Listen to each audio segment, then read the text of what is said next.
And we are live. Oh, We didn't even plan that either. That was nice. That was nice and also a little cringy. But Yeah, it was kind of a little cringy. I'll be honest. Yeah. we're live. We're back home. Back home from New York City. Landed to some interesting news, as I'm sure many of y'all already know. Ben Arbuckle, the OC, we'll get into that. Going to talk a little bit about the LSU game, kind of what we saw as well later on. Get to some Xeno Zone. With less emotional.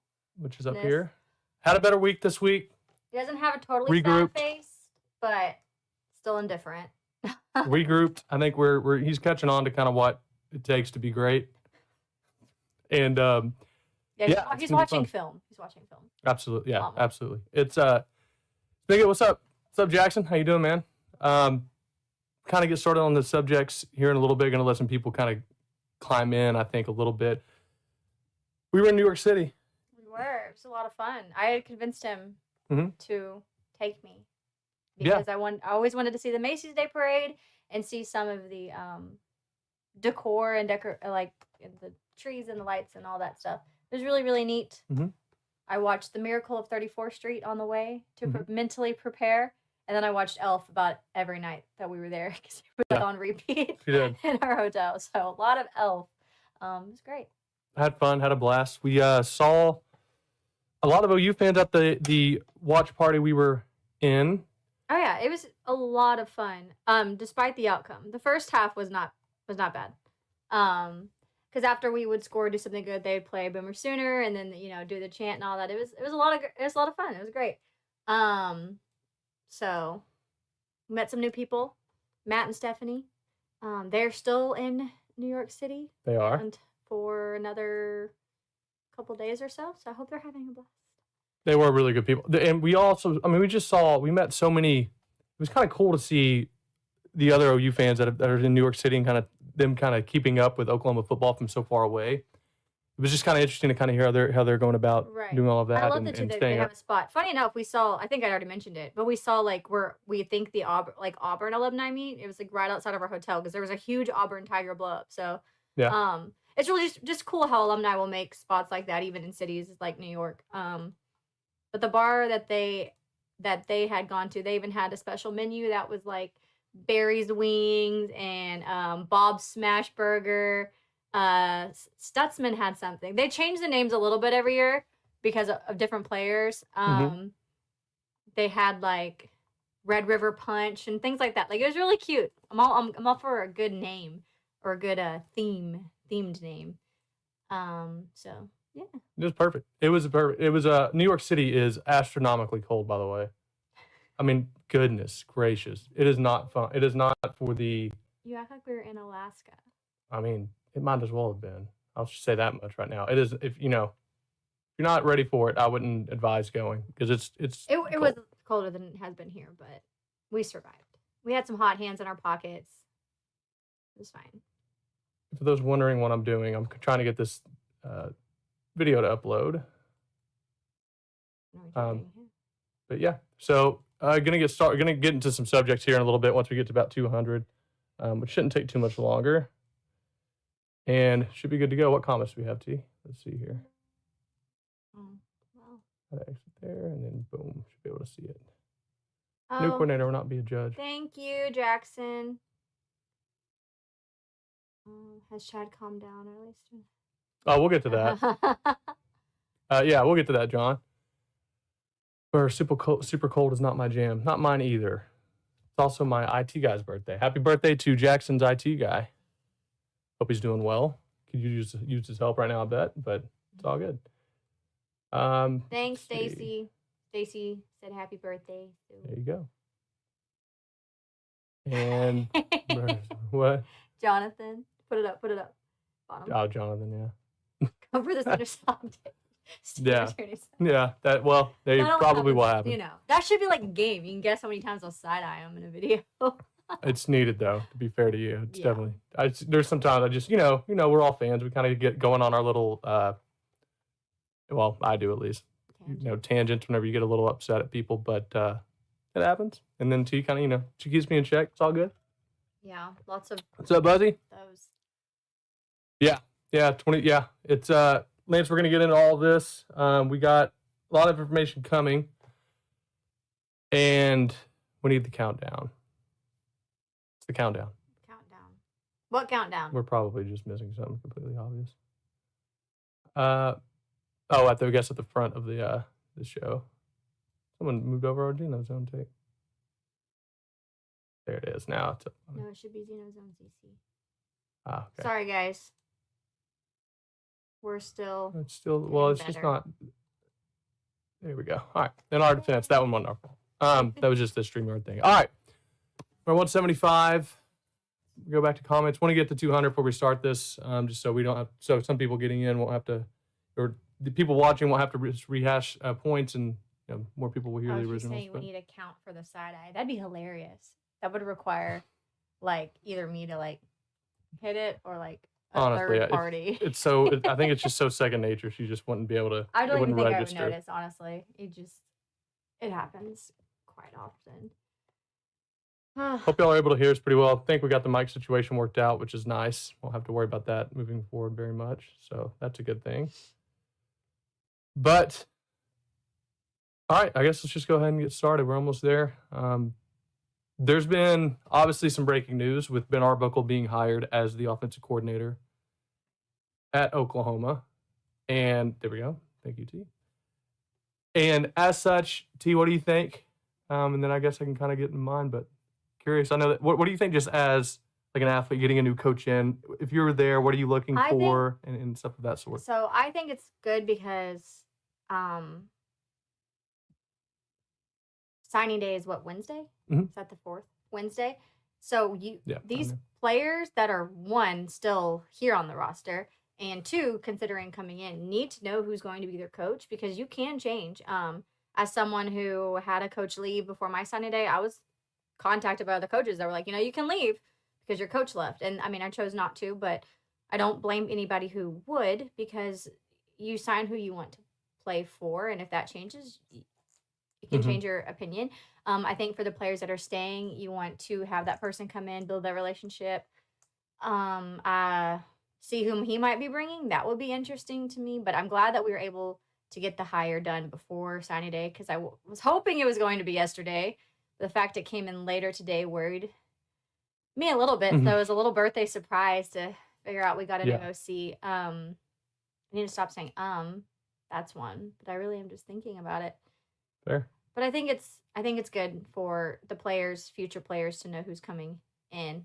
Just curious to see what more portal news there will be, because as we've seen the last few years, it's crazy and it's always hard because you're gonna lose some people you love usually, and you don't want to see that. But what about you? So we had a space on this actually whenever Seth Luttrell first got moved on from, and I had some thoughts typed out for that space, and I went over, and I kind of just wanted to rehash them because I think it's a little bit of what attracted Arbuckle to the position, or to Oklahoma. And besides it just being Oklahoma, and you're coming from a non-power Florida to a blue blood, top 5 program all time.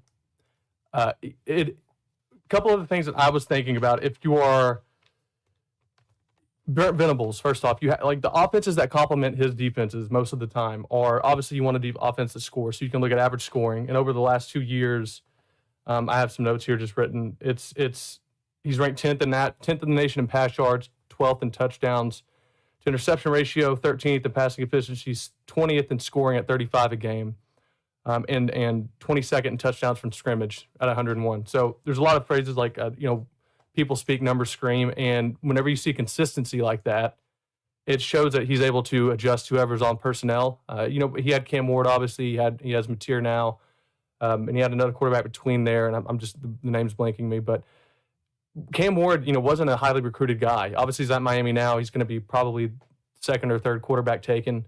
I don't even think he was a ranked recruit. I think he was 0 stars. Mateer, I think, was a 2-star, 3-star guy. And you see kind of what they're doing at Washington State, and then we see what Cam Ward is now doing at Miami.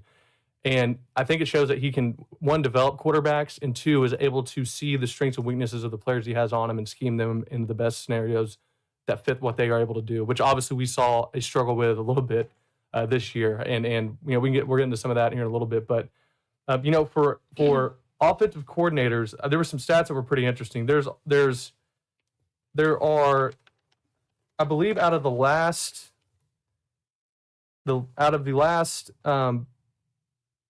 1999, my bad, since Mike Leach and through Jeff Lebby of last season, 8 offensive coordinators went on to be football FBS head coaches from leaving Oklahoma.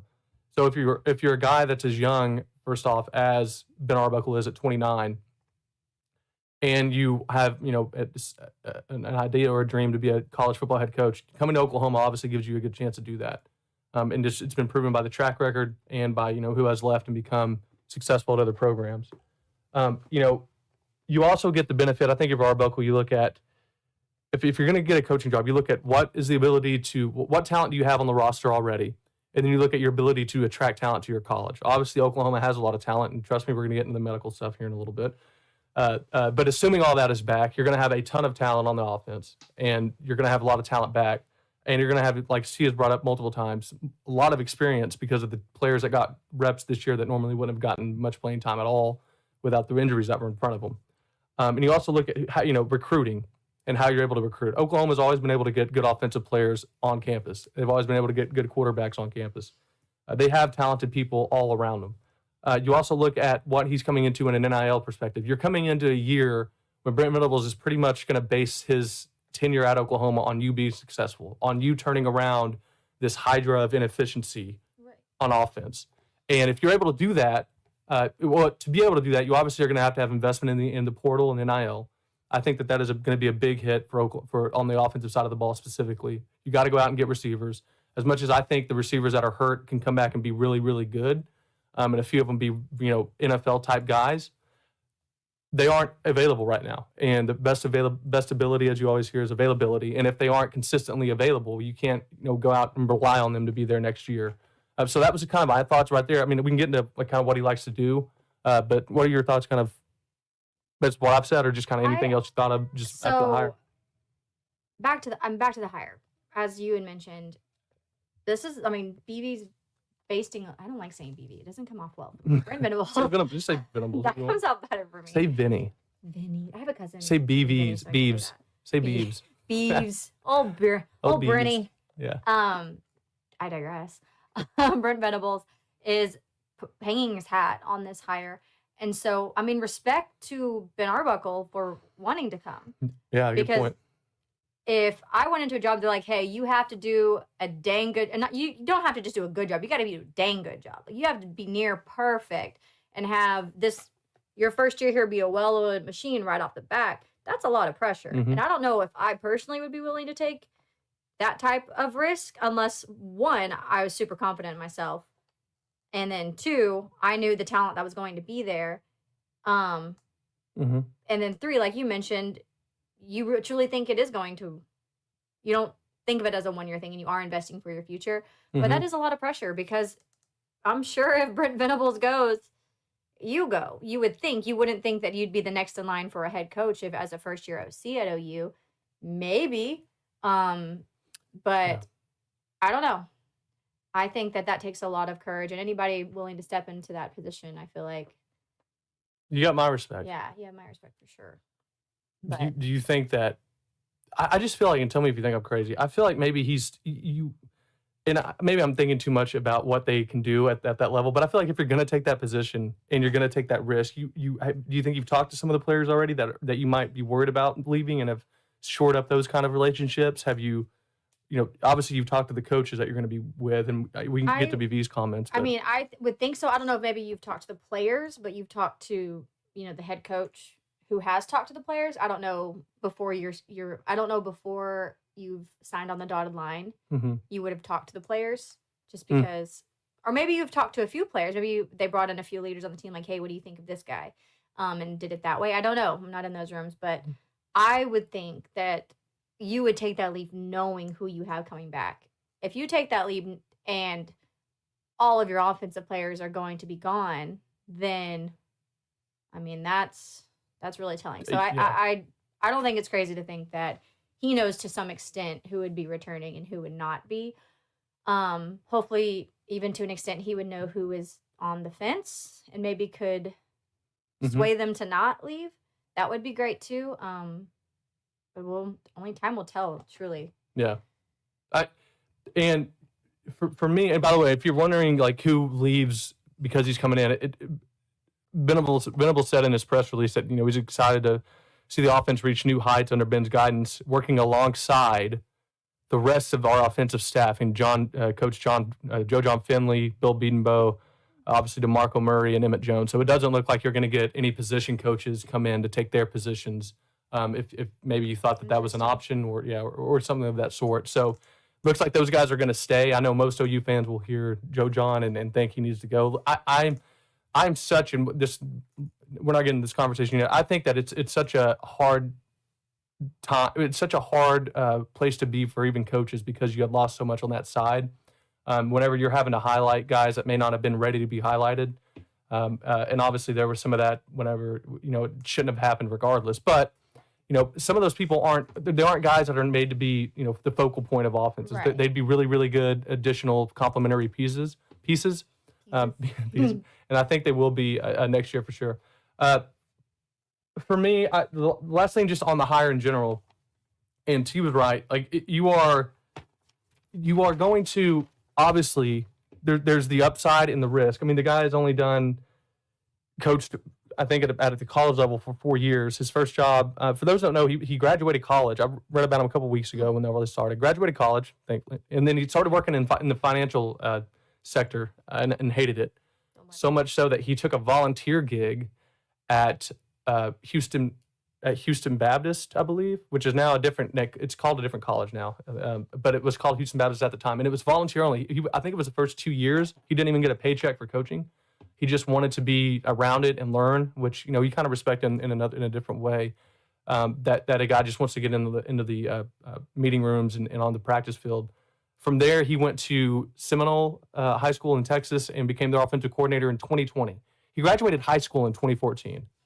It doesn't matter really. I mean, if you know how to do it, you know how to do it. But like at 2014, you're in college. I know, but like the thought of being Oklahoma's, like 10 years later being the offensive coordinator at Oklahoma, the thought of you being offense coordinator at Oklahoma now would blow your mind. Yeah.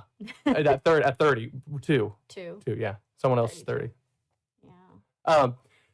So to be that young and only have 4 years of really of total offensive coordinator experience. His first gig was at a high school. 2 years later, he follows Kittle when Kittle gets the job at where was he? I believe it was at it was not Washington State. It was at it's blanking my mind. But anyways, at that first college he was in, and then whenever he gets to go to Washington State after Kittle goes to Texas Tech to be the offensive coordinator there, it is Western Kentucky. Thank you, Jonathan. Yeah, so you get all that experience, and if this was a hire from a guy that had been there 1 year, maybe I would be more worried because you don't know really. 1 year can be a hit and miss, especially if you have guys that are just absolute dudes and you are just better athletes than everyone in a non-Power 4 conference. Certainly, you can be lucky and just have better athletes than everybody, or you can repeat that in another year when you lose Cam Ward and you lose a lot of that talent they had, and you are just as good. In a lot of factors, better in some others. It shows that you just, it wasn't just I lucked into this kind of thing. I had all-time athletes at a conference in which you can still out-athlete a lot of people. And I think that kind of leads us into some, if you were going to have any concerns, because obviously it's high risk, high reward with a young coach and that's not totally experienced, and especially not experienced at the SEC level of football he's about to face. If you had a coach come in and you're looking at, hey, it's a young coach, might relate to the players more, but doesn't have that experience that a coach that you maybe just had did. Maybe it hits out of the park, but there's a risk there. There is a risk, but I look at our last young hire, Zach Alley, who seems to be doing pretty well. Granted, I think BV may still have a hand a lot in that defense, but I've also heard he's taken a huge steps back from being that involved, so it can happen. How old was Lincoln when we hired him? It's like 32. Okay, so he was rather young too. So it can happen when you are good at what you do. Maybe. You're good at what you do, and I hate giving him any credit, but it is what it is. So I think it is good because you can relate to the young guys a little bit better than somebody older. Not to say that somebody older can't, but just generationally, I think he has shown talent. So we'll see. Now, I do worry about the translation from Washington State to the SEC. That is, I mean, objectively, competition's going to be bigger, faster, stronger. Environments are going to be more hostile. It's just, it is a big jump, but he's willing to take it on. So some coaches like to dodge the SEC, and so he's not. He's actively coming. So. And I just want to add on to the coaches staying that, you know, a lot of it has to do with recruiting in terms of who you're going to keep. Because we've said this before on the show, and I've really learned this. You know, my dad obviously recruited at the college level, and you know the ins and outs of that I kind of heard from him. But you know, a lot of the recruiting in terms of just your actual positional guys are done by the position coaches, and when those relationships are made, it's really hard, especially this close to signing day, to fire a coach, then clean house at the position levels, and then expect all that to not be impacted. And Oklahoma has 2 highly ranked recruits on the offensive line, and Michael Fasusi and Ryan Foje, one being a 5-star, another being just outside the 5-star mark.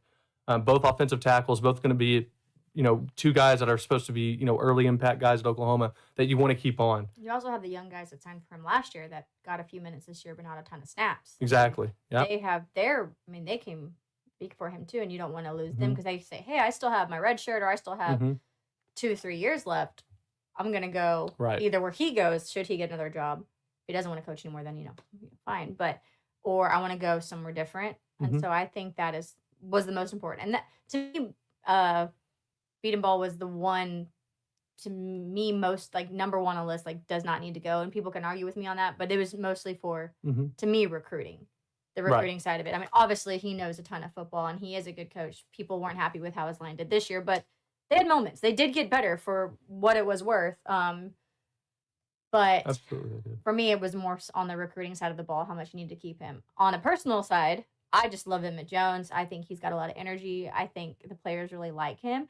And beyond the injuries, the wide receiver room was stacked and had a lot of talent. And I like him just in general. Those are like my 2 had to keeps. One from a logistical side, and then one from a just, I guess, personal side. It could be logistical, if you will, but I just liked him as a coach, and I saw that impact he seemed to have. Other than that, there was nobody that I hate saying that, but there's nobody that I was gonna, I guess, go to war for in my mind, if you will. Not that I have any say in it. But you liked all of them. But I did. There were 2, and if you're taking stock, you had to take offensively, anyways. This is not. I'm not counting the defensive staff, because Todd Bates, I really liked him too personally. He was awesome. There's a reason they're great recruiters, right? The reason he's a good recruiter.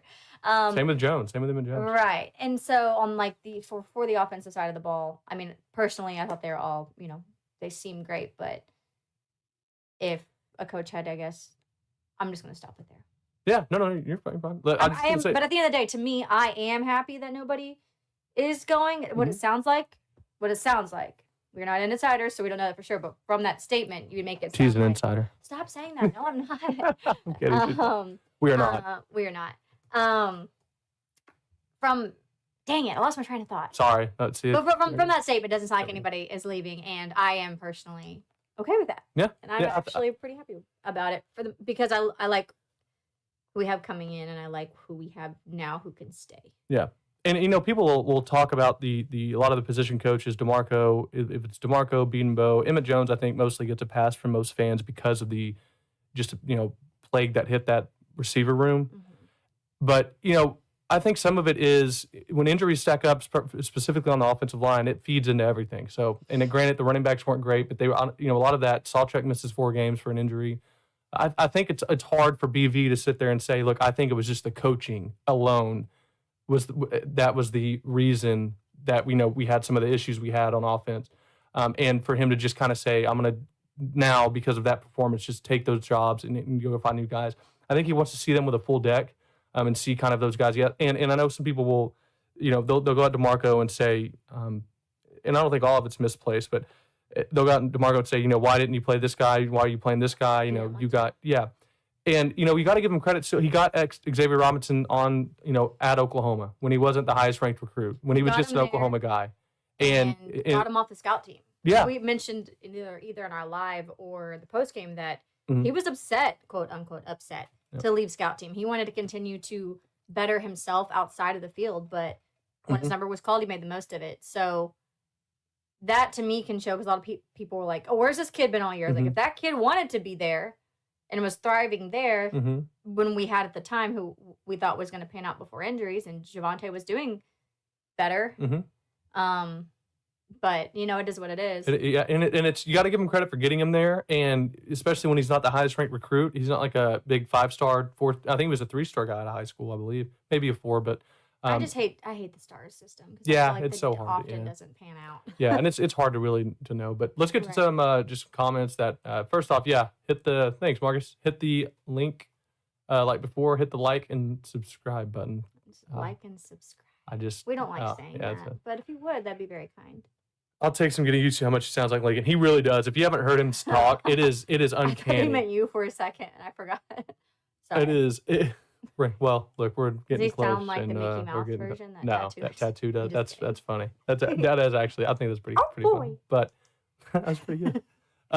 He does sound like Lincoln. Hopefully, and I hope he doesn't have the character of one Lincoln, but the play calling in mind, I would love. Yeah. Oh, absolutely. Oh, I wanted to make a comment on your Joe John comment. We're gonna fans wouldn't be happy for him to stay. Finley? Yeah. Oh no, it's fine. How some fans wouldn't be happy for him to stay. Mm-hmm. I'm happy for him because he was thrown into a position maybe he didn't necessarily want as far as like play calling. And I thought the play calling improved. Was it perfect? No. Did it always make sense? No. But from the time that Latrell left to Joe John coming in, I saw things that made sense, or I saw playing to more of people's strengths. Again, wasn't perfect, but I was more hopeful. And maybe that went along too with players executing. But I don't think you asked too much of them. Right. If that makes sense. Right. But I'm happy for him if he does stay on just to be a tight ends coach, because perhaps that's just what he wanted. Right. To focus on just the tight ends and not wanting the extra hoopla. Yeah, and like the extra responsibility, you're taking time out from your position coaches to make sure everyone's on the same page of your scheme and all that. I am happy for him because his comment post game was kind of sad about he's going to coach until he's told not to. Yeah, I don't know, that hurt my heart for him, and I know it's a dog eat dog type of field, but and even then you got to think that when you have a guy like Devon Mitchell on campus that you think can turn into a Jermaine Gresham type of player, you can't risk him leaving your program. And his relationship with Joe John is, remarkably close from what we've heard from people that are, report on the team and are closer to the team, obviously, than us two. So I think that went into it as well. Much closer than we are. We're very, very far out. I'd be excited for this hire. I want to be excited for this hire, hoping this hire helps our offense move the ball consistently and doesn't put our defense. We agree. Yeah, and I think it can. There are a lot of people will talk about his offense like it's an air raid, but it's not really. They had 55% of their plays were runs. I read that today, and like most offenses, Lincoln Riley's was known as an air raid, but actually was based on run principles. It was really a run first offense, and then he would complement with pass game. They just had so many explosive plays that it looked like all we did was air it out, when in reality we didn't. I think that you can't. The offense definitely schemes guys open, and he's good at getting his playmakers open with the ball. He's very much a Sarkisian type in that way. He'll do a lot of he'll do a lot of plays that are designed, maybe just a running back bubble route that are good. He likes receivers being good at blocking, which I think we have already on staff. Jaden Gibson comes to mind, one of our best, where he got injured, obviously. Jalil Farouk was a very good, very physical receiver, very great run blocker. And you had a lot of guys that would fit that mold, and I think that would help. That is going to help and fit well with Arbuckle as well. Right. And that's also the risk, because his offense does seem to fit. Just and I'm not going to act like I've seen every snap he's called. I've watched a couple. I've heard a couple. Watched a few interviews, and then watched a couple just games on YouTube of cut ups, the quick cuts. He's obviously doing really well now. How much of that is he just is able to take advantage of the less athletic players that are in non-Power 4 games versus the SEC? We'll find out, and I hope that it's not that. But that is kind of a worry. Is does that translate to the SEC level of football, where we saw, which is valid? Yeah, which we saw Oklahoma offenses struggle even against SEC teams in the past. It's our third offensive coordinator in 3 years, or our fourth if you count before. Yeah. So we're just kind of. It's our third year with a new offensive coordinator starting out. There you go. So it is. I mean, I understand. I'm worried, if you will, too. But that's just no matter who we would have hired, I still would be anxious. So. Yeah, I wish I had medical memes. That would get there. On a side note, the QB at Wazoo reminds me a lot of JA in his playing style. That's funny. I kind of made that same thing, same comment to T on the way when we were driving back from the airport. That he kind of reminds me of a JA. I don't think he's as athletic as Jackson. Jackson looked really fast against LSU. Like when he cut up field, it looked pretty impressive. But I think he definitely. Well, I think he definitely can help develop. I think that seeing him work with Cam Ward and seeing him work with Mateer back-to-back years shows that he has an ability to coach the quarterback position. So it'd be cool to see him develop 5 stars and what was my offense? 4, high 4. 4 and 5 stars. Be interesting to see how he does with that. Should they stay? I hope one of them does. But I definitely watched some highlights on Mateer earlier, and I mean, I was like, oh, I see the comparison you're making, but I'm gonna take it with a grain of salt because he's playing Portland State. Yeah. It's Fresno State. I mean, he's playing teams like that. He's not playing Alabama, Tennessee, Ole Miss. So taking it with a grain of salt. You see the talent there. I saw his decision making. I saw his ability to not be afraid to run. Should he need to run? Not afraid to take a hit. Like, so I saw a lot of things that were good. Just understanding. Maybe we'll see. And I don't know if we are healthy competition is good competition. Yeah, I mean, it's always going to be. Sounds like Utah came out of nowhere. Yeah, I that was what's interesting to me. I didn't think, because you were hearing that it was going to be once Mullen was out, maybe it would be which apparently I don't even know if that was ever really a close thing, but Arbuckle was pretty much the guy, and I think you heard that from most people. But it was just him trying to get fit, and then Utah coming in, and I don't know how much that's an agent thing playing that up. How much really he was seen as being going to be the next guy at Utah, especially it's just hard to compare that to Oklahoma. Can I say something? I'll allow it. Say something. Like that? I'll allow it. But go ahead, T. No, I don't want to. No, I'm just messing with you. So to me with Utah is their coach on the chop. Like I hate saying chopping block. Yeah, but they have an assistant coach that was already I probably should have remembered his name, but they've already come out and said he's the heir apparent. So when Whittingham retires, that new coach. The only reason to me that Utah would be appealing would be you have to have immediate success factor not being there. Or do you feel like you just don't have the experience yet? You don't know if you really want to handle. And maybe it is it's already a big call to be an offensive coordinator at Oklahoma, who historically has some of the greatest offenses ever. 2, it's even greater call when you're saying, hey, you need to come here and basically be successful immediately. Yeah. You need to be successful yesterday. So that's a lot on somebody young and somebody who hasn't necessarily been coaching that long. So maybe that's why Utah would be enticing if it was, this is where we're at. This is the timeline we're willing to give for you. Not that we want you to be bad their first time, obviously, but we're not looking for a natty next year type thing, and then also, should you not meet our expectation, you're not potentially getting fired right away. Right. So I can see it. I mean, I get it. What was the deal with OU and Pettaway? Do y'all think he comes back? No. I'm not sure. He's not going to come back now, but I'm not sure really what happened there. We had heard and read same thing I guess most people have read, that for whatever reason it got to where it just wasn't meshing for whatever, for any amount of reasons, I guess, but we're not sure. He's obviously a really talented guy. I remember when he signed with Levy, and Levy talked about how much Oklahoma fans are going to love him. He was, I think, like top 50 in the recruiting rankings on ESPN when he signed.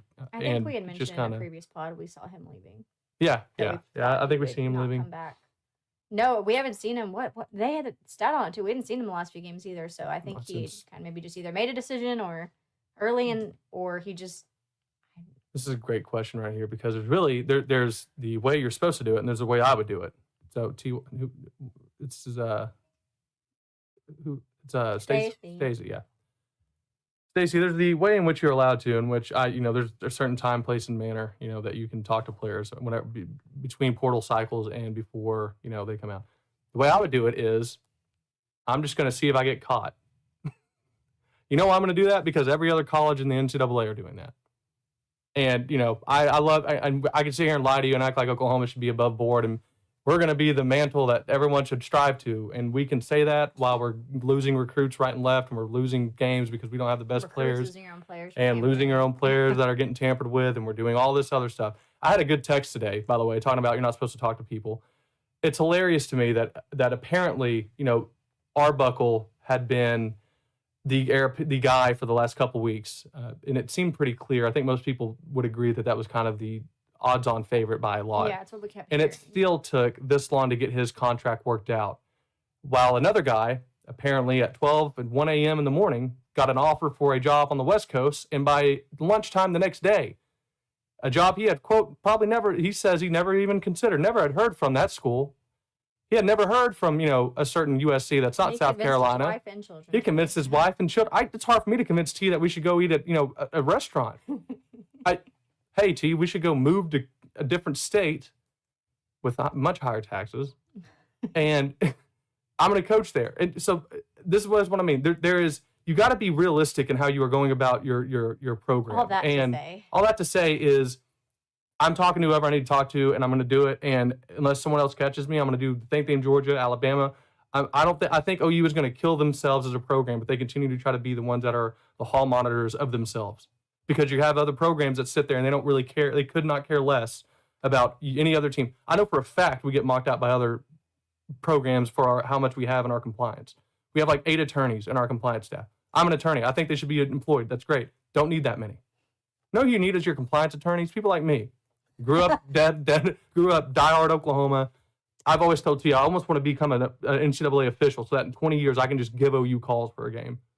And I don't care which game it is. Right now. I'm trying to win. And if I get caught for ethics, For all of you who are Harry Potter fans, he is a Slytherin through and through. I think that at the end of the day, the people who win get to write the history books. And you know what? The Astros are still celebrating their World Series championships. That's all I'm saying. And I think I don't, and I'm being a little bit hyperbolic, obviously, just to make the point. But I do think that I don't want Oklahoma to become this team that worries about every little thing. Right. So, for instance, self-reporting a text message. Right. That DeMarco Murray has some mishap. DeMarco Murray had. That to me is, it's just, come on. Yeah, it's a little too. Wasn't it to someone coming to OU?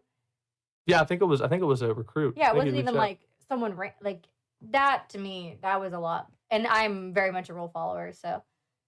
That's hilarious. All right, we'll get through a couple more. I want to try to get to something. Yeah, he has an explosive offense for sure. It's just and we'll get to this next subject, I guess, kind of going on. But it's just I am so much of I'm so jaded now, maybe to a point that is not even fair about this whole health issue that I'm worried that we're kind of missing the forest for the trees on some of this. But we'll get there in a sec. I'm excited for this hire, hoping, yeah, exactly. Deal with Petaway, we answered that. Just trying to make sure we don't miss anyone. Bowl game, would it be Finley or opportunity coach? It'll be Joe John again, I'm sure. Yeah, it's just too quickly. Yeah, it's too quick. You want to come in with a new coach who No. doesn't know these players. Mm-hmm. And yeah, that would be. Well, and you saw it too whenever like BV and all them had hired that first year he was here, and he hires Jeff Levy. You saw them kind of just stay on the side. They didn't want to. And you saw Kel Gunny call the plays in the bowl game because it's almost impossible to do a entire and also overhaul because of your we know offense it probably wouldn't go well, and Sooner fans would freak out again. Oh, there'll be a time next year when everyone will say, "I knew Ben Arbuckle wasn't the guy. He doesn't have enough experience. Why would OU ever hire him?" Brent Venables. Just go ahead. Mark it, clip this, whatever you need to do, clip it. Whoever does that, because it'll happen next year. I guarantee it. It will happen. It happened when we were averaging 35 a game with Jeff Levy. All of a sudden, he's the worst offensive coordinator in the country. Doesn't know what he's doing. How did this guy get a job? And it is what it is. It'll happen again. It is, and we know the people that are going to complain too. So let's go ahead and bookmark them. Is Kevin Johns going to be moved back? What's up, RX? Hope you're doing well. I hope he is. No, he's saying back to just an analyst and not a quarterback coach. Yeah. I hope. Well, that's because Arbuckle will be their quarterback and offensive coordinator coach. But I mean, that was Luttrell, was it not? Luttrell was before he got fired, and then Kevin Johns got promoted from assistant to quarterback coach. So we don't want a specific. Usually, it's fine if your offensive coordinator is just the offensive coordinator. He said he played quarterback too, right? Ben Arbuckle. Yeah, he played at West Texas something. I don't care where you played. Small, but if you played it, yeah, he will. Cool. I hope he is because, and he just has to again, but with the Kevin fix. But Kevin Johns, he's got a lot of experience. Former Indiana offensive coordinator, former offensive coordinator at Duke. Obviously knows. Obviously has a relationship with Venables now from being there this year, and he was kind of the advanced scouting guy, which most analysts are. I think that he'd work well with Arbuckle, and he's a guy. He had mentioned the Zach Alley comparison earlier. Zach still has Brent, a seasoned veteran a coordinator that he can rely on for, advice should he ever need it, or just someone to talk things out with. Where Arbuckle's coming in with no connection at all, and he's also super young, and so a guy like a guy like Kevin Johns being there, a guy that's done the offensive coordinating at Division I colleges, and has been successful. I think that would be really helpful for him, just to have someone to just rely on to throw ideas off of, and it kind of just say, hey, this is normal for this, that, and the other throughout the season. I think it'd be really beneficial. Can we use Ben's? Hey, well, hopefully we'll use it in a playoff game next year. That's for sure. Western Kentucky, but somewhere not being retained. Georgia. Venables came out and mentioned that he's excited for him to be back with all of those other coaches. So I think Joe John's going to be here, and then Kevin Johns. I would assume if he wanted to be, he would be. But if you read that somewhere, I haven't seen it, but doesn't mean that we just haven't missed it. So. Yeah, so don't want to act like it's certainly wrong. Yeah, Houston Baptist, Western Kentucky. Yeah, Billy Zappi. Billy Zappi obviously it's broke all of Joe Burrow's records. He had like 6,000 yards passing in the season, and then like 50, 64, 67 touchdowns in a season.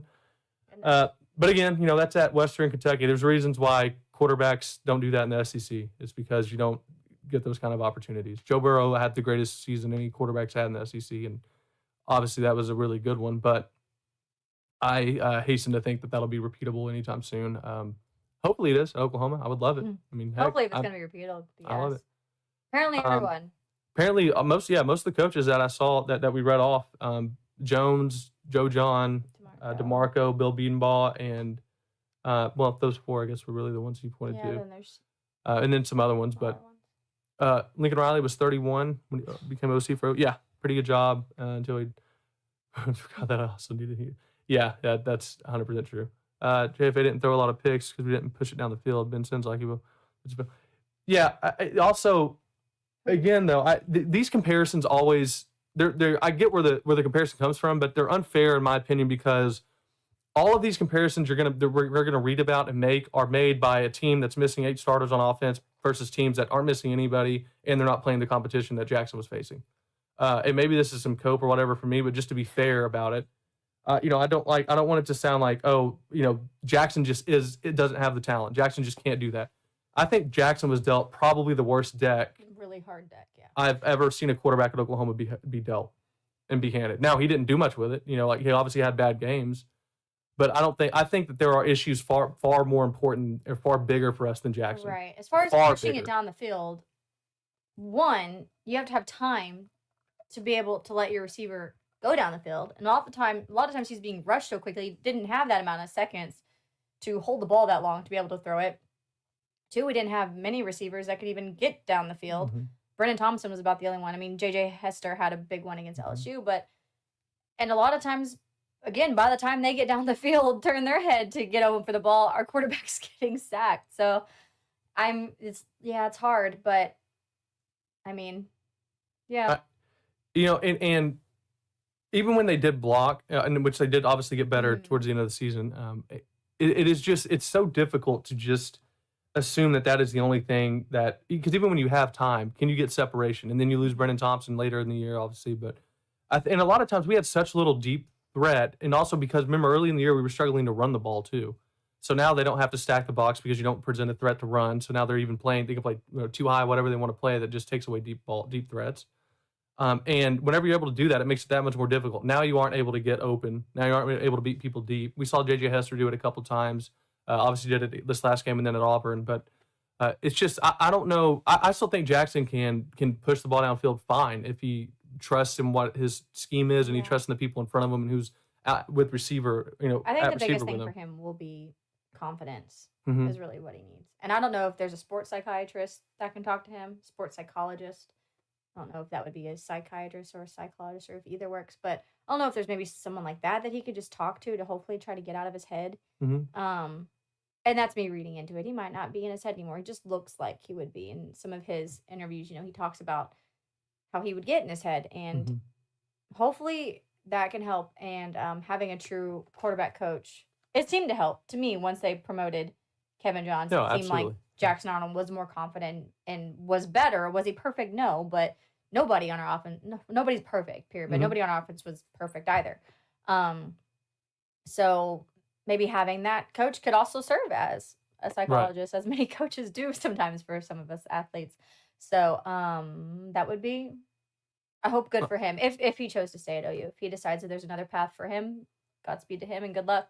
Yeah, I'm not worried. Jackson isn't my like on the list of things I need to see fixed at Oklahoma. Jackson isn't. He's probably like fourth, fifth. I mean, the quarterback. I just don't think there's just so many different things. Yeah, not necessarily Jackson, because it's not fair to think Micah. And by the way, like the expectations that that Mateer will come in and he's going to be Kyler Murray or Baker. Like it's not a fair expectation to put on Ben to think his quarterback will come in and do that. B, it's not a fair expectation for Mateer because the chances of him doing that are low. And I see comments from other OU that. fans that are like, we don't need this guy, we don't need that guy. We need a Baker, Kyler, Jalen. You mentioned 2 Heisman winners and a Heisman runner-up. OU having those level of quarterbacks consistently, I mean, 3 years in a row, that doesn't happen. Like, that's not the norm. That is special. So when people are just expecting that expectation, everybody's going to fall short naturally. And then, of course, we had Caleb for a year, but it just doesn't happen. And so, like, calm down with that. Not that we wouldn't love a Heisman candidate, but it's just when people put that much expectation or pressure when the best of programs, the programs that have won national championships in the last 20 years, haven't had that. So. In case, all right. So Kerry Murdoch said Johns is not being retained. Okay. Well, I mean, there you go. OU's OCs in 2 years. Yeah. Levy, Luttrell, JJ. Yeah.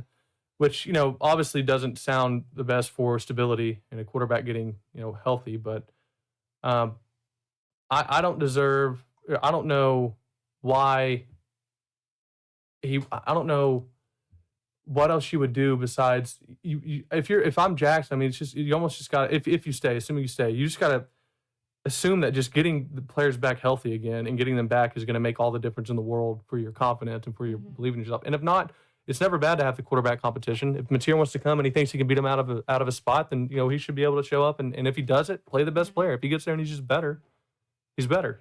So I'm not. It's not like I'm against it at all. But and then as we've seen injuries happen, you need more than one.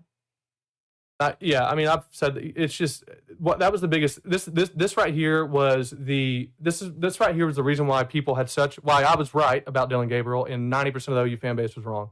That's just I will never apologize for just saying 90%. That's just the smaller percentage. It was 90% of my 85 followers that I had at the time before I got some of hers. Were just wrong about Dylan Gabriel. Dylan Gabriel is an elite college quarterback. He is top level. He is an elite college quarterback. Still is. He is an elite. And by the way, you come me say elite, and you'll think Caleb Williams, Kyler Murray. That is like whatever the tiers are. That's above elite. Elite to me is you can win a national championship with that quarterback there. Elite to me is he can make plays that can win you big games. You saw him do it against Ohio State. You saw him do it at Texas. You saw him do it at Texas, by the way, when he knew we had to throw the ball. When everyone in their mom knew we had to throw it, Dylan Gabriel does it, dices them up, makes the play of the year with Nick Anderson in the corner touchdown. Dylan Gabriel is a really, really good elite college quarterback, but he gets compared to Baker Mayfield, arguably the best college quarterback of all time. Until, for my money, the one quarterback I'd take over anyone that's ever played, Kyler Murray, comes the very next year because the way he can run, he's literally undefendable. Baker, not that it was easy at all. I mean, obviously it wasn't, but you could squint your eyes and maybe make a way that you could stop his offenses. Kyler was just impossible. Once you either stopped him or you ran. And then you get Jalen right after that. And by the way, I hate to say this to y'all, maybe the best of all of them, Caleb Williams. His ability to throw off platform, to run, to just those throws he made as a true freshman in the Texas game, the mental makeup you have to do that. I don't even know if it can be like explained. And you have a run of those 4 in a row, and then Dylan Gabriel's coming on the back of that. This is what I mean when I say these, like, people are going to put this expectation on Arbuckle and Mateer to be this like transcendent, transformational thing. If you're all Brent needs Arbuckle to do is come in and be average. Don't be great. Don't even be. You don't need to be top 30, and it needs to be top 50. And we can be in the SEC championship. We'll be in the playoff. We'll be a national championship contender. You put last year's offense on this year's defense, this team, you win the national championship this year. You're head and shoulders, or not shoulders, maybe just eyebrows to top of your head, better than everybody else in NCAA in college football. And obviously they were an elite offense last year, but you don't even need that. You just need something that can just get you points a little consistently, right? And it just got to a point where we just couldn't do it. Right. I mean, I think the most we scored in SEC play, I think, was 23 maybe because it's 27's total, but that was with the pick six. Oh wait, most they got scored on? No, most our offense scored in the SEC play. I think it was 27, but that includes a pick six. That was our highest scoring. Oh. And I think the highest, because we had what? Not 27. very much. We had 15 against Tennessee. We had 27 against. We had 24 against Alabama. But we had a pick six. Yeah, I think 20. I think 20 is the most we scored in SEC play this year. So if you can just get a team that can score 25 a game, 26. To add on that for me, Stetson Bennett was very underwhelming when I would watch him play for Georgia. But I looked at Chad, I was like, but he doesn't have to be incredible, amazing. He just has to be accurate. He just has to make these 5 to 15-yard throws, and that was enough. And that was enough to be a back-to-back national champion. So I just want somebody that can do that. And an offense capable of doing that. So anyways. Yeah, I know it's gonna suck. Hey, but at least those 9 months they will be. There's lots of other sports to practicing support in that 9 months. Right. And I see a lot. Yeah, no joke. It is. I don't know really how else to even get into the next subject, and I know we're running up on 50 minutes, but and I've posted about it a million times, and it's because I think it is the number one thing that we're dealing with. That I don't know if it's just not cool to talk about, or it's just I don't know, but our biggest issue, bar none, there is no debate, is what we're dealing on for whatever reason, rehabbing and recovering players that are injured. And on one hand, I know people are going to say, Chad, the defense doesn't struggle with that. Fair enough. I can't tell you why. I'm not, obviously not a doctor, but it's just, it is, I don't know if you can explain it in a way that would make sense as to why we are the only team. And I've tried to Google, I've tried to DuckDuckGo it, I've tried to chat GPT, anything I can to say, has this ever happened on one? Because again, it's one side of the ball. You'll see teams that lose 8 starters in a year, but it's 4 on offense, 4 on defense, 5, whatever. Maybe you will. And I couldn't even find 5. Most saw was 6. And this year, Florida's dealing with some injuries, but again, it's not. It's like 3 on defense or 3 on offense, 4 on defense. One of those is a rotational guy. So it's you lose 6 dudes that are legitimately number 1 depth chart guys, number 1, or they're the guys coming in off the bench for rotational reasons. It is. Why? And so you get those guys injured, and I can only see 3 ways in which, like, how this happens. It's either one, and this is something I don't think is happening. It's either one, the players just aren't rehabbing, and they just aren't taking the doctor's advice, and they aren't doing what they're supposed to in terms of to get back on the field. I don't believe that. Yeah, I don't believe that for 1 second. And maybe for whatever reason, I just don't. But when you play at this level, you want to go to the next level. Yeah. And going to the next level, you're not sitting out. You have to play and get film. But continue. And no, you're 100% right. And she's pointed out, and we talked about it, Burks coming back and Farouk coming back like they did, I think proves that theory wrong. If they were worried about just not playing and just saving and not wanting to get hurt, you wouldn't see Burks out there. Can I prove your another theory I think wrong? Yeah, what? People say it's not affecting the defense. That to me shows it's not strength and conditioning. Or it's not necessarily practices. Could be. I mean, maybe if he's having some too many rough practices, I don't know. But it's almost all offense. If it to me was the practices or the strength and conditioning, that would be equally affecting both sides of the ball. Not just one side's getting injured and then they're staying injured. It's one thing to get injured. Okay, fine. At your sports, you're playing it's not a contact sport. It's a collision sport. Mm-hmm. When you're playing a collision sport, you're going to get hurt. You're going to get nicks and bruises, and you're going to get the soft tissue injuries. You're going to pull muscles, things like that. And unfortunately, you're going to have even more severe injuries. So to me, that's going to happen naturally. How are we not getting healed? I mean, you're going to sprain an ankle.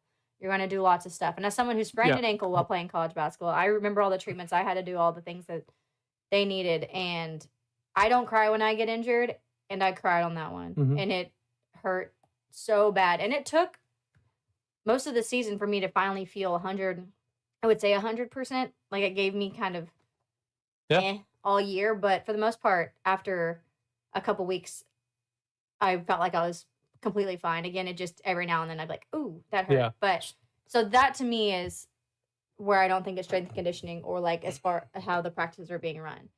So I don't think the players are sitting out either. Yeah, the first one is they are sitting out, which, like you said, I don't agree with that. I think that's it. The second is they're doing what they're told, and the doctors are, whatever, whoever's ahead of that is completely right. And Oklahoma's dealing with, I guess it's a possibility, the worst luck in the history of college football for any team and any side of the ball. Never happened before in the history of the sport, and it's just happened to happen this year. In our first year of the SEC, while Texas gets the easiest run at SEC title probably any team's ever gotten, with how non-elite and non-dominant some of the former dominant teams were, and it's just so that could possibly be the possibility. I think that's astronomically and almost statistically impossible to be the only team in the history of the sport that can't have guys get hurt and then come back and play, and in a meaningful way. Obviously, you see Farouk and Burks come back, but I think they were just still, 70%, 60% players. And then got re-injured. And then the third is the medical staff just flat out missed it and did something, or it just isn't, for whatever reason, it's just not clicking. And I just don't. Or what they're suggesting is wrong. Or exactly. And for me, it's, I don't know what else it could be besides that, because I find it hard to believe that we are just amazingly unable to be recovered by perfect treatment. And I have to put it on the professionals at that position, at that point, and say, I don't know where you guys are missing, or if we are, but it needs to be at least looked into.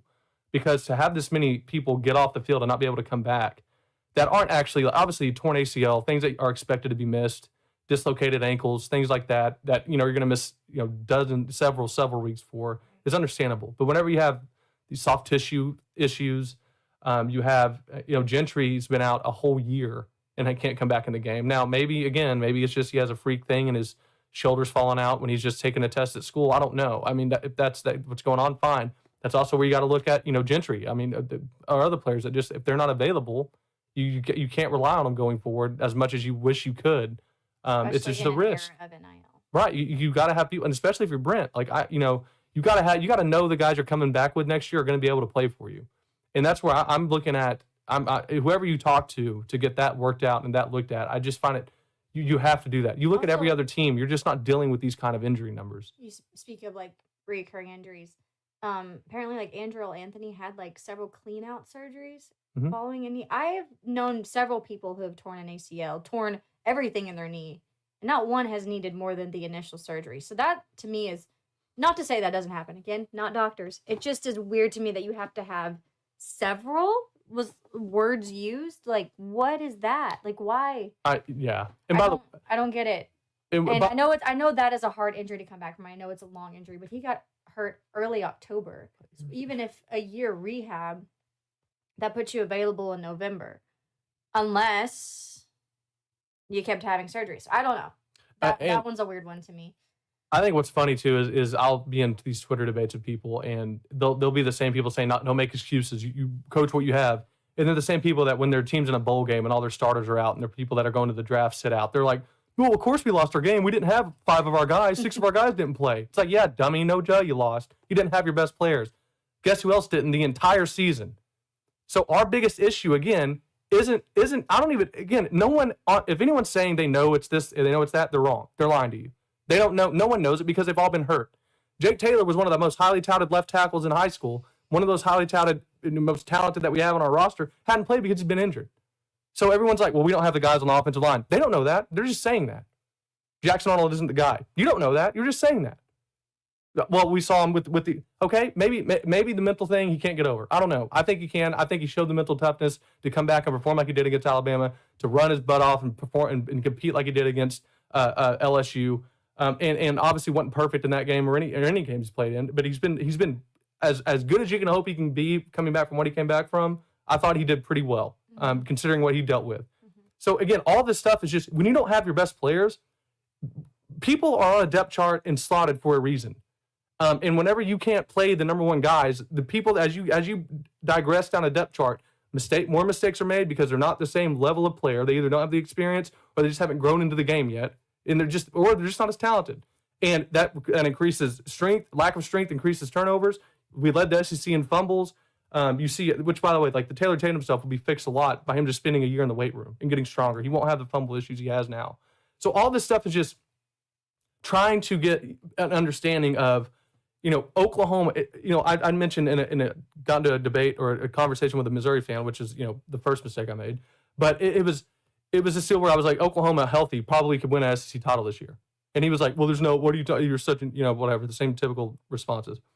And I was like, we were projected to go 2-5 by people that were experts in the field, fully healthy, when no one knew these injuries were coming. J.D. Pickell, who actually I like his stuff. He predicts us to go 6-6 this year. I think 2-5 in the SEC. So you're telling me if we had 8 guys back, all starters, again, all starters, all your best players, and some of their back and rotational guys, all those guys come back, you're saying we're not any better? Especially, then I just question especially when we didn't. It's not like we just got blown out necessarily. Yeah, we were in every game. Games. We were in every game except South Carolina when we gave them 21 points off the rip. And then Texas when we also fumbled it. In Texas, and again, like Texas will be like, oh, y'all got killed. Yeah, it was 7-0 with 4 minutes left in the second quarter. We fumbled it back-to-back drives. And then out of nowhere, we just are down 21 or whatever the score was at the halftime. And of course, that stuff will have, you make those kind of mistakes. You don't press other teams that have to make mistakes themselves. And yeah, the scores start to look bad after a while. But it's not like we're just, devoid of talent. Again, these are assuming these guys come back and that they come back in an ability that can, in a way that they can contribute, which obviously is assuming a lot right now with what we have, leading our recovery team or whoever runs that division. But I don't know. I just think. No, my biggest thing for sure is like when people, it's exactly what you said. Like, oh, sure. I think somebody mentioned today, commented, and of course it's a fan of another school. And I'm like, why don't y'all just worry about your school? It's funny how some people on social media's entire personalities are talking about schools that they allegedly hate. You know what? Schools that I hate, I don't necessarily talk about them, especially not every day, not tweeting about them unless we're playing for them. So just throwing that out there. But someone's like, oh, sure, yeah, it was just the medical staff that y'all would have won the SEC. And I'm like Chad said, it's like, maybe. We're dang sure a lot closer. We played a hard schedule, and that's a props to all the teams we played. We played, at one point, like 7 of the top 10 teams, like ranked teams. I mean, that fell, but like almost all of them were ranked in the top 10 at one point, like 7 different teams. But we would have dang sure had a better chance. Tennessee, but would have had a better chance. I mean, we beat Bama. Probably wouldn't have been as close as Auburn. Missouri definitely would have been different. I'm trying to think of else way. Texas would have been different. Still could have potentially lost just because OU Texas can go either way if you have good teams on both sides. I'm trying to think. South Carolina, again, we don't spot them 21 points. They only drove the length of the field one time the entire game. All the other times they scored, they were given it on the 35-yard line. So, yeah, if you have your people, it's fun. You can win games. If you're playing people who were not supposed to be on the field, who don't have experience, who don't have their size built yet, that's going to affect the game. So any of these people, I wish I bookmarked people more because I don't like conflicts that much.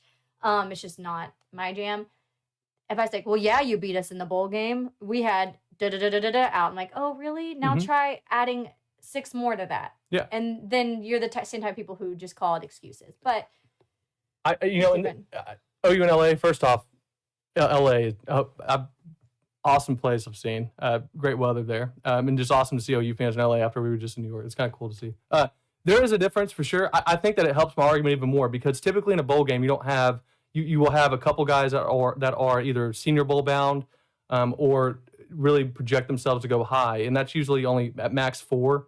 I know that when we played Florida, for example, we had, they had Kyle Pitts set out. They had a running back set out and then 2 other, I know on the offense. Trash still played all them. Now imagine the guys that were replacing those sit outs also set out. And now you're down 2 people that lack experience and now are also dealing with their own, injury bugs and kind of nicks and bruises We're like that playing on top of it. freshman walk-on, And who did fantastic, by the Yeah, way. But you're telling me after a few weeks he should perform like Angelo Anthony and Dion Burks? it's just Really? A few weeks? Okay. and it's just I disagree. yeah, and it's just a Or when the O-line every single week they were at a new position for 7 weeks, 8 weeks. See now, Chuck, I'm sure you're a great guy, and and maybe this is my problem with because of my profession, like the words you say are the definitions matter. That this is not an excuse. An excuse is something that has no rational reason behind it. An excuse is like me saying, well, they just didn't tie their cleats tight enough this year, and if they get new cleats next year with better grip, they'll be able to cut better on the. That's a BS excuse. When you were missing 8 starters, because what you're going to hear a lot of people say is, look, you got to have depth. That is coming from people who are from teams in which they never had to replace that amount of depth. It's coming from Georgia fans who might have a couple guys out an entire season that have a lot of talent behind them. What we're dealing with is a reason why we had a bad year. And I think this is what really triggers me, to use a word that I hate that I even have to associate with myself, is Oklahoma dealing with this. And you hear these guys that report on the team whose job it is to be beat writers and whose job it is to tell you about the ins and outs of the team say Oklahoma's team is just bad. Like, this is not Oklahoma's team. No one knows what Oklahoma's team is because they're not all out there. And again, that's why I say the biggest issue isn't all of this OC hire, all of this is great. Bill Arbuckle ain't going to do anything if he doesn't have 8 of his best guys out on the field. He's not going to do anything. We're going to be in the same exact position. And no one's saying this for whatever, I don't know if they're afraid to say it or what. And maybe if we had more connection, we had to deal with all that, we would be too. But the biggest issue we face is we don't have our best players on the field. And there's not a coach on this planet that can get over the amount of what we had to deal with on a weekly basis when you have all of your talent out, except for, and by the way, missing our number 1 and 2 running back till we found Xavier Robinson, thank goodness, who also ended up, I think, injured at the end he got a little nicked up against LSU. But it's just, I just really, it bothers me when I hear, because they're associating the product on the field this year with what the talent level that Oklahoma actually has, and that's not the case.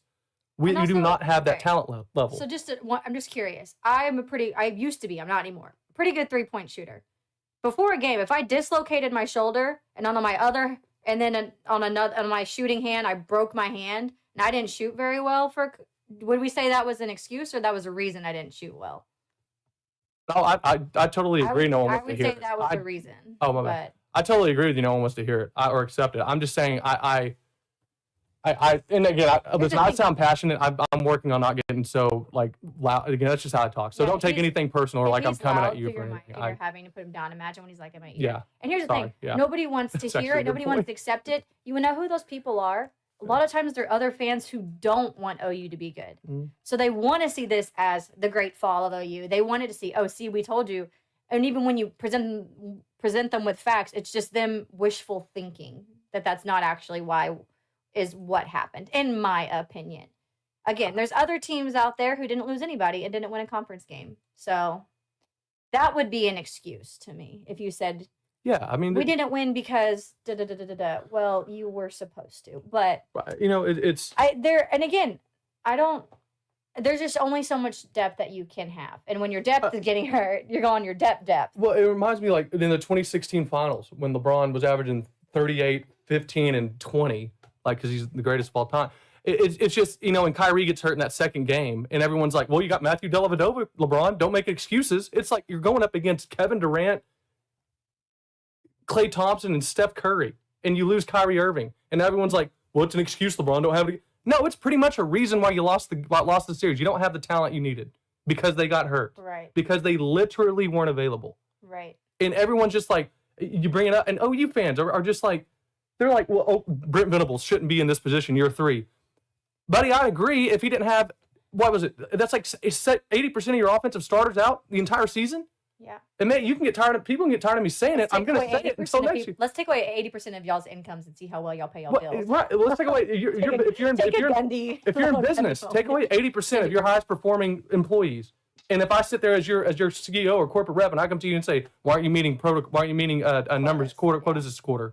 Don't make excuses. Why are you mean? It's like, well, boss, you took away 80% of my best salesmen. I'm trying to train people who are they have talent, they have potential, but they just don't have the experience, they don't have the confidence to go make these sales. And I say, excuse, tell me why you're not doing it. You would be like, that's a little irrational. I mean, it seems like it's a pretty easy thing to see. And it's like I'm talking about like the moon's made of cheese when I bring this thing up. It's like Guys, it's really a simple reason why we struggled this year. We didn't have the talent because they were all out. You don't have the talent, you're done. There has been no team in the history of college football deal with what we dealt with. And I will say it until people are tired of hearing me say it. I don't care because it's true. And I will always say the truth. That's why I said the Browns to go. And we're going to just move on to Marcus now. Will.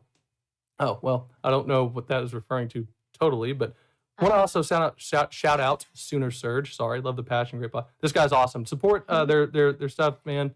He does really good work for sure. Right. I just, again, at the end of the day, before we got on our tangent regarding reasons, excuses, whatever you want to call it, I want these kids healed. Their mamas want them healed. They want to be healed. And why they aren't being healed needs to be talked about. Mm-hmm. And I'm sorry if the university doesn't want to look into it or address it because it opens them up to scrutiny. Then I don't care personally. I care about the people. Mm-hmm. I don't care about necessarily reputation. I care about these kids, their futures, their families. And as an athlete, I'm not an athlete anymore. I need to stop saying that. But again, like as someone who has been in similar situations, not at the same level, you want to play. And if you're going to your treatments and it's not getting better, I can only imagine that frustration. And it stinks more if you're wanting to play because you adore your coaches. You're like, I want to play. I love OU. I'm passionate about the University of Oklahoma. I love my coaches. I want to perform for them, and you can't. Mm-hmm. That is exhausting, I'm sure. And think about if you're a parent. Yeah. Why is my baby not getting better? Like, what is happening here? So I can only imagine where. And again, maybe we're totally. Again, maybe we're wrong. Yeah. This is just our speculation. Yeah. Especially after Nussmeier goes out with what seems to be I would say seasoning, but it was the end of the season, but like bowl game ending injury. And he comes going back. He just totes right back on out there. That's when we're like, okay, hold up. What is this to me? Red flag. But didn't Milroe get banged up in our game too and is still playing? I feel like he went out. Yeah, he went out for a game because Ty Simpson came in, but he was like 1 second. Right. Play. Okay, but still, regardless, he could have got something. Nussmeier coming back is that was the moment. And if you watched our post game moment, that we're both like, oh, okay. I said go get the dolls. Go to New Orleans, buy the dolls, and voodoo all of our players back to health. I don't care what you have to do. That's where I mean, you got to do something. I agree, Chuck. If you are, because at some point even if you have those kind of issues next year, at some point I think the regents and people just want to move on. But we will say now and have it recorded. We have our guys back within reason. I do think you always lose some people to the portal. You will. If you have your guys back within reason, and we go 2-7, 2-5 in that conference. Yeah. Only 5, 2-5 in conference and 6-6 overall. We're going to be singing a different tune to you guys. If we have all our guys the whole year and this is the outcome, we will sing a different tune to you guys. But but I just don't think that'll be the case. I hope, again, that's if we get our guys back, and if we don't, then see where we're at. I guess we'll just trust who is there. I'm just kind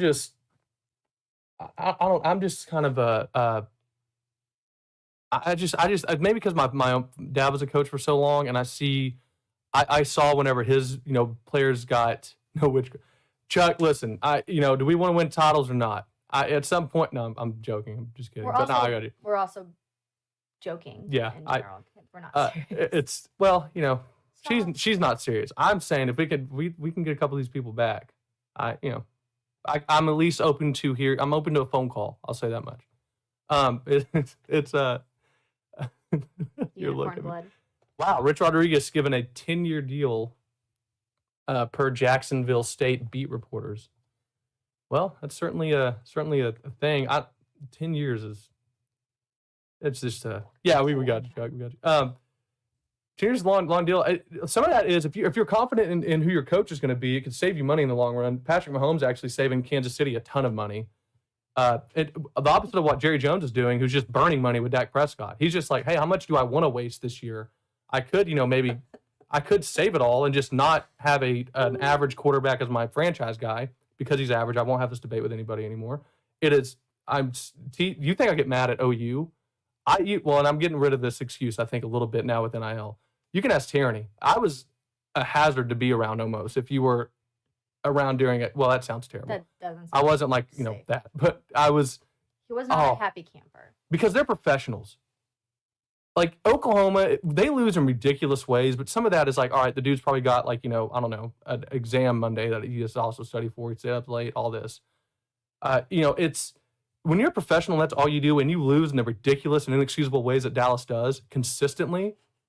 It boggles my mind. And so, in Jerry Jones. Okay, voice of Oklahoma, not voice of Dallas. Football. I know, but the last thing I'll say about that, the idea that he can't put curtains up to make sure CeeDee Lamb isn't blind when he's about to catch a touchdown pass, inexcusable. He should have lost control. There should be an act of Congress to take away the Dallas Cowboys from Jerry Jones. It's unconstitutional. Don't care. For one person, take it away. All right. I'm done ranting on the Dallas Cowboys, but it drives me crazy. We have no qualms. Yeah, no, we have no qualms. Yeah. We have no reason to not agree. Mm-hmm. I think if we're realizing how quickly he's risen, and we're realizing the level of competition he's coming into. Look, I think the place I take solace with the hire is Brent Venables knows this is probably the hire that's going to determine his job at OU, and so if he's gone through all of the due diligence and he's seen and Brent knows. Brent knows offenses that are tough to prepare for and defend. And if he thinks Ben Arbuckle is one of those, then I'm trusting his judgment in that, and also trusting even more the fact that if he gets this wrong, it's likely he's done at Oklahoma. If playoff or bust, I think for Brent next year, it'll be tough unless you're dealing with especially with all that the SEC teams are losing. There's a lot of teams losing their quarterbacks, losing key players at the offensive line positions. Texas comes to mind immediately. Ole Miss is going to lose a lot. There's teams everywhere. Milroe is going to be in the NFL draft. You're going to lose that. Okay, continue your sentence. I get it. There is a lot of players that are going to be out, and that is kind of where I think BV is going to have not the excuse really he has this year, especially if those guys come back. I'm going to add, but what happens if we lose a lot of people? Mm-hmm. What happens if there is an exodus for whatever reason, whether that's more NIL, just can't be don't NIL. like the OC, which I doubt, or just they don't trust people who are taking care of them medically.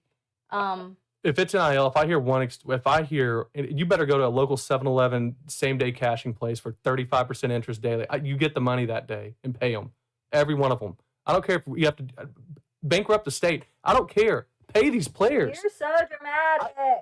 I want to win. I want to win too, but stop with the hyperbole. I can't. Money. Like it doesn't grow on trees. You better find somewhere it grows because we need it. And I'm going to. There's one by the 7-Eleven down the street from us. Same day financing. Now I'm not going to say they're fully insured, and all that, but they might be able to help you out. Unfair. Playoffs or bust. Yes. By the way, Unfair Sports, Jay, you're the best, man. Go watch his stuff as well. He's awesome. Does a really good job. Regardless of what people say, Arbuckle is running an offense similar to what's been successful in the SEC, but has a better, more creative run game. So there you go. Yeah, he does. And he does run. Yeah. Runs it more than he passes it, actually. So, look, I'm excited. If he's that guy, he's that guy. And I love that he's young and innovative. So, yeah, let's get to Xeno Zone, which I know T is excited for. I'm always excited for Xeno Zone. So, Xeno went 3-3 last week. And he went what the first week? He went 1-4 the first week. So, there's improvement. Yeah. He's up to a total of 4-7. So, he doesn't get a total sad face. He gets a meh face. Oh, is that the is that the little the straight face? That's funny. It's like we're serious, but we're not super sad. It's gotcha. So he's picking 6 games again this week because I just couldn't omit one because that's just too. By the way, and T won't tell you this because she has too much pride and she doesn't believe in this. He picked Michigan to beat Ohio State. What you didn't include it because of why? It looked. I recorded it the wrong way. She recorded it the wrong way. You talk about an all-time call. Pick Michigan to win. I'm like, we should have lay a mortgage on that. We're living in Galardia right now. And I'm so like, you have to record horizontally. Yeah. and I've recorded, years like this. So I did the first take and I was like, okay. Then I was like, oh no. So I had to delete it. And then the Yep. next time he changed his mind. Sorry to sidetrack you, but I had to give Xeno But props now for that. you're giving less credibility to my videos, okay? I messed up. That one was my fault. No, It's it's my fine. bad. I own it. We were late 20 minutes last week because I couldn't figure out my microphone. Right. So there's no But credibility though. I do the best that I can. They're good. And so does Xeno. He just changed his mind. Which, speaking of which, in this Xeno Zone, I normally try to clip them so they're not as long. But when he was choosing between SMU and Clemson, it's just hilarious to me because he's literally like, he's making a decision. And so just pay attention to that because it's cute. All right. We're going to show y'all.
Picked Texas with no hesitation. Don't like that.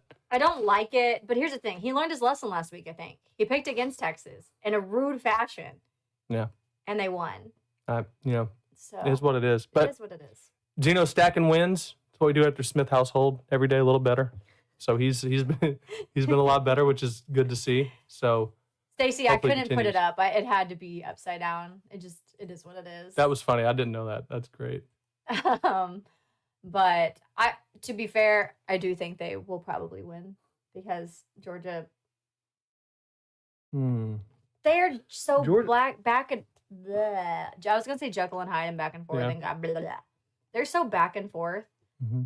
To me, like one minute I see them like, dang, Georgia's still good. Other days I'm like.